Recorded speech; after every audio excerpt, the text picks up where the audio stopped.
एक छोटी सी कहानी सुना रहा हूँ, एंड तक सुनना, कुछ ना कुछ डिफरेंस होगा।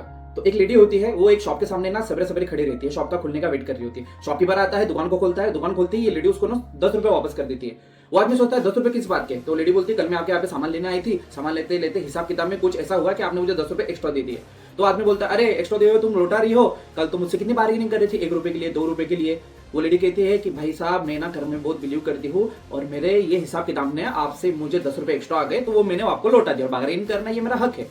तो वो बात सुन के वो आदमी इंप्रेस हो जाता है और वो लेडी वहां से चल जाती है। अब ये बात सुन के वो जो शॉपकीपर है ना, वो दिमाग लगाने बैठता है और उसको याद आता है कि यार उसके एक 300 रुपए किसी को देना बाकी है। तो फटाक से अपने गले में से 300 रुपए निकालता है और उसका नाम है शंकर। वो शंकर को 300 रुपए लौटाने के लिए चला जाता है। अब वो शंकर के पास जाता है तो शंकर उसको बोलता है अरे भाई तूने इतनी जल्दी क्यों लौटा दी है, एक काम करता ना अगले महीने के हिसाब में हम लोग एडजस्ट कर लेते। तो ये आदमी उसको बोलता है नहीं नहीं नहीं नहीं, मैं ना कर्म में बहुत ज्यादा बिलीव करता हूँ, मेरे छोटे छोटे बाल बच्चे फैमिली है, ये तेरा हिसाब मेरा हिसाब, ये ले 300 रुपए तेरे बचे हुए और अपना हिसाब क्लियर करते, ठीक है।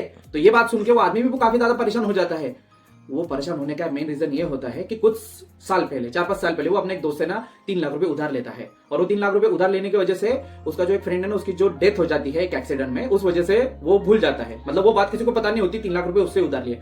तो ये उसके फैमिली को किसी को कुछ बताता नहीं है और 3 लाख रुपए गड़प कर लेता है। तो होता क्या है इसमें, अभी इतने सालों के बाद उसको ये जो कर्म वाली बात है ये उसको याद आती है और उस बात पे उसको काफी रिग्रेट होता है, क्योंकि वो जो उसका फ्रेंड है, वो फ्रेंड की जो वाइफ है ना, वो अलग अलग घरों पे जाके बर्तन मांजते हैं, घर के काम करती है और उसपे से वो अपना घर चलाती है और छोटा बच्चे को छोटे से बड़ा कर रही है। तो आदमी को वो चीजें काफी नींद के टाइम पे नहीं सारी फ्लैशेस उसको याद आते रहती है। तो वो फटाक से नेक्स्ट डे बैंक में जाता है, वहां से 10 लाख रुपए निकालता है, उस लेडी को मिलने जाता है और उसको 10 लाख रुपए रिटर्न करता है, उससे माफी मांगता है और उसको ये सारी कहानी बताता है कि तुम्हारे हस्बैंड से मैंने ये पैसे 3 लाख रुपए उधार लिए थे 5 साल पहले, उसका एक्सीडेंट हो गया तो मैंने सोचा ये गड़प कर लूंगा, किसी को बताया नहीं, चीज के लिए मुझे माफ कर दो। लेडी भी उसे माफ कर देती है और 10 लाख रुपए लेके वो काफी खुश हो जाती है और अपने बच्चे को लेके हैप्पीली लाइफ जीना स्टार्ट करती है। तो ओवरऑल इस स्टोरी के पीछे का मोरल ये है कि कर्म जो होता है वो what goes around comes around, ये बात ना इसी शॉर्ट स्टोरी में हमें कन्विंस होती है। और सेकंड बात ये है कि honesty is the best policy.